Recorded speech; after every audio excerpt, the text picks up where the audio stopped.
Hello everyone, আজকে share করব মাছের মাথা দিয়ে বাঁধাকপির তরকারি। তো এখানে মাছের মাথাটাকে নুন হলুদ মাখিয়ে নিয়েছি। এটা কাতলা মাছের মাথা। তো তেল গরম করে লাল করে ভেজে নেব। ওই তেলের মধ্যেই সাদা জিরা শুকনো লঙ্কা ফোড়ন দিয়ে কেটে রাখা আলুগুলোকে কিছুক্ষণ নাড়াচাড়া করে টমেটো দিয়ে দেবো। এখানে আমি 2 রকমের টমেটো ইউজ করেছি, কাঁচা আর পাকা।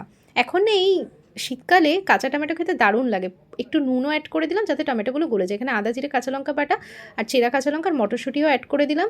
হলুদ গুঁড়ো দিয়ে সব ভালো করে মিক্স আপ করে নেবো। এর বাঁধাকপিটা আমি আগের থেকেই ভাপিয়ে রেখেছিলাম, সেটাকেও অ্যাড করে দেবো। আবারও সব ভালো করে পরিমাণ মতো নুন দিয়ে মিক্স আপ করে নেবো। এবার এই ভেজে রাখা মাথাগুলোকে ভেঙে চুরে এখানে অ্যাড করে দেবো। আবারও সব ভালো করে মিক্স আপ করে এবার পরিমাণ মতন জল আর মিষ্টি দিয়ে ভালো করে মিক্স আপ করে ঢেকে দেবো। এরপরে আর কিছুই না, বাঁধাকপিটাকে ভালো করে মজিয়ে রান্না করতে হবে। বাঁধাকপি মজতে কিন্তু একটু সময় লাগে। নাড়াচাড়া করে খুব সুন্দর করে রান্না করে নামিয়ে ফেলতে হবে। তোমরা কেমন খাও বাঁধাকপি মাছের মাথা দিয়ে অবশ্যই কমেন্টে জানিও। আজকে ছিল মাছের মাথা বাঁধাকপি দিয়ে আর মাটন। দুপুরের মেনু কেমন লাগলো অবশ্যই জানিও। ভালো লাগলে লাইক শেয়ার সাবস্ক্রাইব।